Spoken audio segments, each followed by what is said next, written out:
Welcome to a new video and a new trap.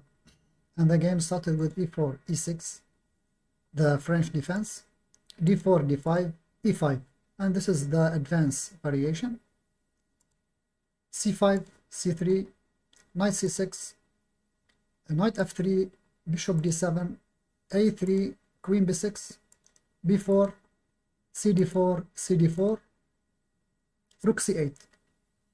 And in this position, white must be careful about his move and should pay attention to the rook to c8, why this move is made.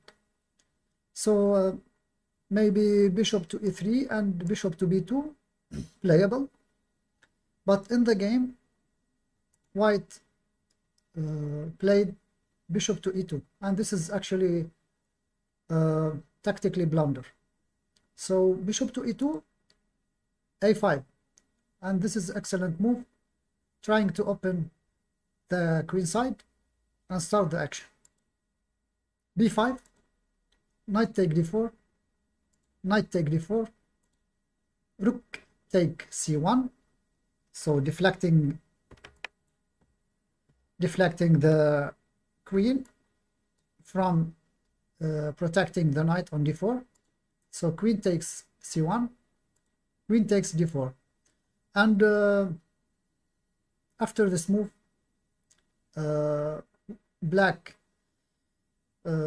exert some pressure against the white camp and gaining one pawn for the exchange and a good position for his pieces.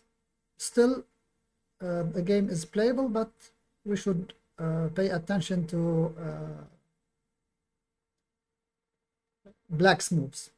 So queen to c3, trying to exchange the queens, reducing the pressure and also protecting the rook on a1. Bishop to c5, excellent move, developing the bishop and protecting the queen. Castles, knight to e7, of course black complete his development and keep his play in standard developing moves for black in the French. So king to h1, queen takes c3, knight takes c3, bishop to d4, rook protects the knight, rook c1, rook ac1, bishop takes e5, and now this is the second pawn for the exchange. f4, maybe it's not recommended to start to advance the pawns. Maybe try to improve your pieces and start to benefit from your rooks. But okay, in the game f4 played, bishop to d6, a4, knight to c8, bishop d1, knight to b6, bishop to b3, king to e7, of course, instead of castling and bring the rook. So king to e7, bring the king to safety, and now the rook is free to start the action. Knight to e2, rook to c8, trying to exchange. So knight to d4, rook takes c1, rook takes c1, bishop takes f4, and this is the third pawn for the exchange, and now the game starts to be a little bit dangerous for white. So rook to d1, e5. Now the march of black's pawns. Maybe this is a very dangerous action. Knight to f3, king to d6, knight to d2, bishop to g4, trying to deflect the rook, but white has knight to e4 check because the pin on the d5 pawn. So king to c7, rook takes d5, maybe retaining some material, or regaining some material. Knight takes d5, bishop takes d5, and now the two bishops against bishop and knight, but of course black is up 2 pawns. So f5, knight to c5, b6, knight to e6 check, king to d6. So now the king is a little bit in the center and attacking the two pieces.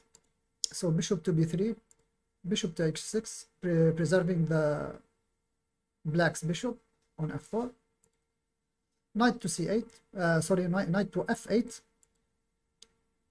now e4, king to g1, e3, king to f1, and bishop to f4.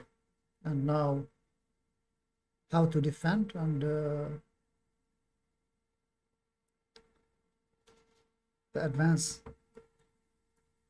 of the black's pawn is very powerful, and how to defend the pawn on h2, maybe in case of h3. So advance pushing and bishop to g3, and the pawn will promote. So in this case, in this position, white resign. So this is the video for today. Be careful with your moves. Rook to c8. After that, bishop to e3 or bishop to b2 should be played. In the game, the blunder is bishop to e2, playing like normal or standard developing moves. And always, I mentioned before, standard developing moves without calculating, without evaluating the position is very wrong, especially in the position. So especially in the opening. So this is our video for today. Thank you for watching, and see you next video and next trap. Bye.